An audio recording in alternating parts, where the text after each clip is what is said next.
Kamusta po ang lahat? I am here again ng inyong Ate Mai and welcome dito sa ating panibagong reading today. So ang reading natin ngayong araw na ito ay para sa mga kaibigan natin na Capricorn. So kung kayo po ay isinilang under this zodiac sign Capricorn, ito po ang mensahe ng ating universe, ng spirit guide natin para sa inyong kapalaran ngayong buwan ng November. So, eto na, ipapakita ko muna sa inyo ang aking mga decks na ginamit ngayong araw na ito. So, nandito po ang aking, the favorite po, ang The Rider Tarot deck. Ayan. And ika-clarify po ng ating Witches Tarot. And meron din po akong mensaheng kukuhanin dito sa ating Life Purpose Oracle Cards at syempre sa ating Oracle of the Unicorn. So ito po yung mga decks na ginamit natin at bago po ako mag-umpisa dito sa aking reading na ito, kung kayo po ay bago dito sa aking channel, first time nyo napapanood itong aking reading na to, please don't forget na i-subscribe po ang aking channel. Pindutin niyo po ang bell button para lagi po kayong updated sa lahat ng mga bagong readings natin, lahat ng mga bagong upload natin na videos. At ito pong aking reading na ito is a general reading. Pwede po itong mag-resonate sa ibang mga Capricorn, pwede namang hindi. Kung ito po ay mag-resonate sa inyo, take it. And if it doesn't resonate, leave it. Maaaring hindi ito ang tamang mensahe para sa iyo, but you can check your sun, moon, rising, Jupiter messages sa ibang readings po. Maaaring iyon po mag-resonate sa inyo. Ito po ay para sa lahat, babae, lalaki, bakla, tomboy. Ayan, wala po itong pinipiling kasarian. Ito po ay pwedeng mag-resonate sa lahat. So, ayan na, umpisa na natin ang ating reading na ito. Una muna, kukuha muna tayo ng mensahe mula sa ating Oracle of the Unicorns. So, kukuha tayong dalawang mensahe dito. As you can see naman, nakikita nyo na na-shuffle ko na po itong ating pinaka main tarot na gagamitin. But for the meantime, kukuha muna tayo ng mensahe natin mula sa ating Oracle of the Unicorns para sa ating mga kaibigan na Capricorn. Ayan, hello po sa inyo mga Capricorn. Ayan. So, ang una pong mensahe ay ayan. So, ayan dito, intuition. Ayan, I think may kinalaman ito dito sa ating mga babasahin na ito, no? So, sabi dito, listen to the whispers of your heart and use divination tools to help you decide. Ayan, I think may kinalaman talaga ito kasi may kaugnayan ito sa decision, ano? So, trust your intuition no matter what. So, yun ang sinasabi ng iyong mensahe mula sa Unicorn Oracles. At kukuha pa tayo ng isa. Ayan, nakita niyo naman. Balance. Ayan. Talagang napipil ko na. May connection talaga to dito sa ating mga babasahin ito. So, sabi dito sa balance, take time to relax. Ayan. I think this is the month na kailangan mong mag-relax. Siguro super tired ka na. Masyado ka nang napapagod sa trabaho mo nitong mga nakaraang buwan. I think this is the right month for you sa mga Capricorn dyan na kayo naman ay magpahinga. Ayan. Bigyan nyo naman ng time ang inyong sarili na makapagpahinga. At ang sabi dito, indulge a little more or set boundaries with your work. So, kailangan may boundaries ka sa inyong work. So, ang ating reading ngayon ay may kinalaman sa inyong career, sa inyong trabaho. At ngayon naman ay kukuha tayo ng mensahe mula sa ating Life Purpose Oracles. Ayan, kukuha tayo ng mensahe. Dalawang mensahe po ang kukuhanin natin sa ating Life Purpose Oracle Cards para sa ating mga kaibigan na Capricorn. Ayan. Kuha po tayo ng isa. Ang mensahe po ay flowers. Ayan. Working with flower opens your heart and bring blessings to others through your life purpose. Ayan. Flowers. And another one naman is strength. Ayan. Sabi dito, everything you have experienced in your life has made you strong and courageous. Ayan. So, strength. Alam nyo ba, nakakagulat itong mga mensaheng ito kasi dito rin po sa aking na-shuffle na tarot ay lumabas din po ang strength. Nakikita nyo? So, 2 strength po ang lumabas dito sa ating reading na ito. Mangangailangan kayo ng lakas ngayong buwan na ito. Bakit kaya? Bakit kaya bumababa itong aking card na ito? Ayan. So, mangangailangan tayo ng strength. And, umpisahan na natin itong ating reading na ito. Nakikita ko naman dito, may pagpaplano. So, mostly ang mangyayari sa mga Capricorn ngayong buwan ng November, magpo-focus sila sa pagpaplano. Merong iba nagpaplano na mag-travel, yan, travel abroad. And meron namang iba nagpaplano na mag-iba ng trabaho, maghanap ng ibang trabaho. Siguro hindi nila na-enjoy yung previous na trabaho nila or meron pa silang hinahanap, siguro malaking sahod or mas maganda pang oportunidad. So, iyan ang napipil ko para sa mga Capricorn ngayong buwan ng November. Kasi nakikita ko dito, Two of Pentacles. So, ito ay may kaugnayan po sa balanse, sa pagbabalanse ng inyong mga desisyon, pagbabalanse sa inyong buhay, ayan. And meron din ditong mensahe sa inyong Unicorns Oracle Balance. So, this month, napipil ko sa inyong mga Capricorn na meron kayong gustong gawin sa buhay nyo, ayan.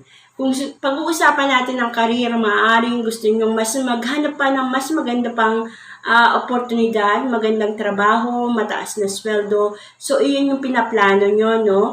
And napifeel ko rin dito, meron kayong namimiss sa buhay nyo. Siguro dahil sa mga nakaraang buwan na busy kayo, namimiss nyo yung pamilya nyo. So, you were planning na siguro magkaroon ka muna ng off or ng holiday man lang para makasama mo yung family mo. Nakikita ko dito, family, yung namimiss mo, yung mga kasiyahan ng pamilya mo, reunion or everything. So, nakikita naman natin dyan, no? 6 of Cups, ayan.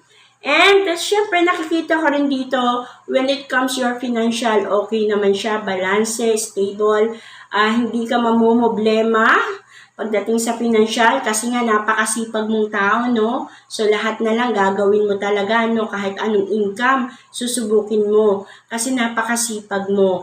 And, meron ako nakikitang a new beginning for you. Ayan.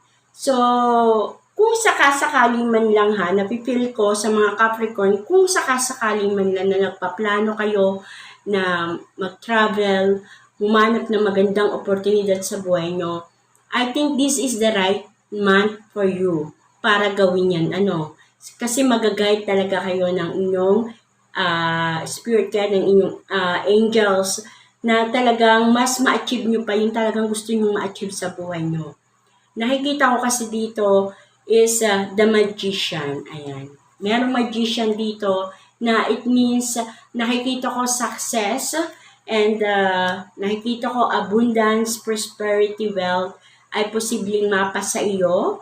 Basta wag kang susuko, pagpatuloy mo lang yan kung ano man yung mga plano mo, no? Kasi nagpaplano ka talaga eh. Hindi ko alam kung ano pa mga pinaplano mo, Capricorn, pero nakikita ko nagpaplano ka talaga. And gusto mo talaga na pumunta sa ibang lugar, maghanap ng ibang oportunidad, or siguro magbi-business, pwede din, na gusto mong mag-open ng isang business. So, kung ikaw ay Capricorn na nagpaplano na mag-open ng isang business, this is the right month for you. Pagpatuloy mo yan kasi magiging successful ka sa iyong business. And, nakikita ko kasi dito success talaga, no? Wealth. So, it's a good opportunity for you and a new beginning, a big changes sa iyong buhay. So, maraming pagbabago ang mangyayari sa iyong buhay. And it's a good news para sa ating mga kaibigan na Capricorn. Kasi kung ngayon, November, ay mag-uumpisa na yung mga pagbabagong yan. So, tuloy-tuloy na yan, no? Sasapit ang December and then 2021. Basta ipagpatuloy mo lang yan. Sundin mo ang iyong intuition. Yan, sinasabi ng iyong Life Purpose Oracle, ang iyong Unicorns Oracle. Kailangan mo talaga ng strength this time. kailangan pag-isipan mo mabuti lahat ng mga pinaplano mong yan and make it sure na sundin mo kung ano yung nararamdaman mo, yung intuition mo, no, yung iniisip mo na sa tingin mo ay makakatulong talaga sa iyo. Yun yung sundin mo, huwag kang makinig sa mga sinasabi ng ibang tao, huwag kang ma-distract sa mga tao na may mga sinasabing suggestion na hindi mo naman gusto, wag mong pakinggan sila, mas pakinggan mo yung sarili mo. This month, kailangan pakinggan mo yung sarili mo, no, kung ano sinasabi ng iyong intuition. Kasi, ayan yung magiging way mo para mas ma-achieve mo ang lahat sa buhay mo. So, pagdating naman sa iyong pag-ibig, nakikita ko naman is happiness, well contented. And sa family, happiness din. So kung kayo ay may mga pamilya na Capricorn, nakikita ko naman ang kasiyahan sa inyong pamilya. And ayun nga lang, namimiss mo talaga ang family bonding. Nakikita ko dito sa mga card na ito. And sa sobrang pagod na rin siguro, no? Parang gusto mo na talaga munang magkaroon ng time na makapagpahinga ka man lang and spend your time with your family, with your friends, lahat ng iyong mga mahal sa buhay. And okay naman yun kasi, di ba nga, matatapos na itong November, December is coming, so sasapit ang Pasko, bagong taon, and talaga namang we should spend our time, our days sa ating pamilya para naman mas ma-enjoy natin ang buhay natin, no? Wag naman kayong mga Capricorn, work ng work. Give time for yourself na makapagpahinga din kayo, na ma-enjoy niyo yung sarili niyo. So, yun ang nakikita ko dito pagpaplano para sa buwan ng November. Ngayong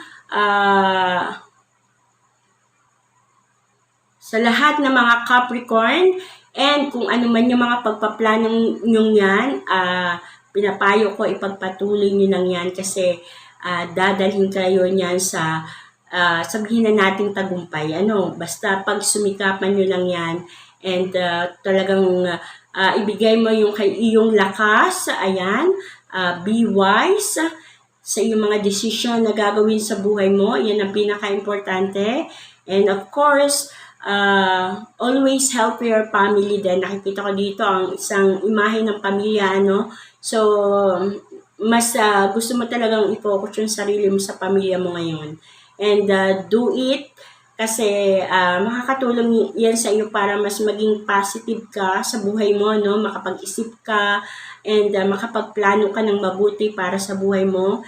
And if you are going to find another good opportunity, grab it talaga, ipagpatuloy mo yan kasi may magandang pupuntahan yan, yung mga plano at mga ideas na meron ka ngayon buwan na to, mga Capricorn. So ito po yung nakikita ko dito sa ating mensahe para sa mga Capricorn ngayong November. Napaka-positive po na mensahe na to. And nakikita naman natin merong kaugnayan talaga dito sa ating mga card dito, no? Nandiyan yung intuition, nandiyan yung balance. So, kailangan i-balance natin, mga Capricorn, ang buhay natin, no? So, kailangan work, family, kailangan meron ka ring fun sa buhay mo, no? Huwag kang masyadong magpakalulong sa trabaho, huwag kang masyadong magpakasipag, hindi yan makakatulong sa health mo rin, no? Kailangan mo rin magpahinga. At nakikita din naman natin flowers, You need to have a time for yourself para naman mas ma-enjoy mo ang buhay mo this time, ngayong buwan ng November. So, iyan ang nakikita ko sa iyo. And I hope naman nagustuhan nyo po mga Capricorn ang aking readings, ang aking mensahe para sa buwan ng November, ang inyong kapalaran ngayong buwan ng November. Kung nagustuhan nyo po ang aking reading ngayong araw na to, please don't forget to give me a like. And I hope magkita-kita po tayo muli hanggang sa mga susunod kong video. Mag-iingat po ang lahat. God bless everyone. Bye!